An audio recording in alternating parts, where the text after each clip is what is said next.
आमदार रोहित पवारांनी अजित पवारांच्या गोटात खळबळ उडवून दिलेली आहे। अजित पवारांच्या पक्षातील आमदारांनी भाजपच्या चिन्हावर लढण्याची भूमिका घेतल्याचा दावा रोहित पवारांनी केलाय।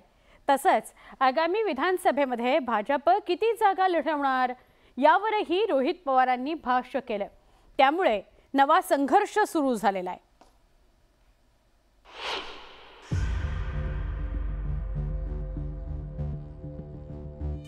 लोकसभा निवडणुकीची धामधूम सुरू असताना रोहित पवारांनी आगामी विधानसभा निवडणुकीबाबत मोठं वक्तव्य केलंय।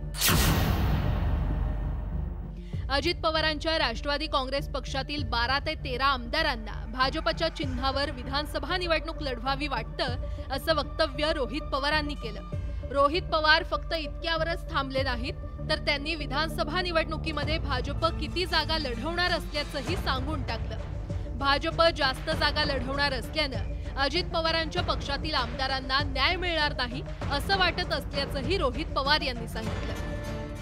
12-13 आमदार हे बीजेपीच्या चिन्हावर लढायला इच्छुक आहेत आणि त्याचं प्रतिनिधित्व एक मराठवाड्यातले नेते तिथं करत आहेत। एका बाजूला दादांबरोबर आहे असं दाखवायचं आणि दुसऱ्या बाजूला भाजपबरोबर चर्चा करायची, असं एक कुठेतरी तिथं एक ट्रेंड चालू आहे। 200 पेक्षा जास्त सीटवर बीजेपी लढायचं म्हणते आमदारकी, आणि मग असं जर होणार असेल तर हातात 88, मग एकनाथ शिंदे साहेबांना किती आणि आपल्याला किती, या चर्चेमध्ये बरेच लोक नाराज आहेत। रोहित पवारांनी अजित पवारांच्या पक्षाच्या आमदारांबाबत केलेलं वक्तव्य थेटपणे भाजप सोबत संबंधित होतं। भाजप 200 जागा लढवणार असल्याचं वक्तव्य रोहित पवारांनी केल्यामुळे महायुतीतील घटक पक्षांमध्ये गोंधळ उडण्याची शक्यता निर्माण झाली।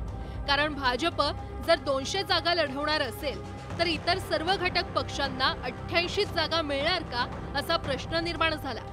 त्यामुळे भाजपच्या नेत्यांनी रोहित पवारांना खडे बोल सुनावले।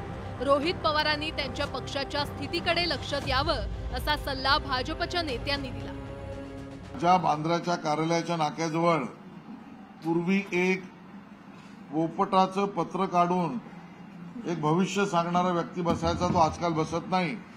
अशा भविष्याची सांगणारी पोपटपंचीची जागा रोहित पवारांसाठी जागा रिकामी आहे।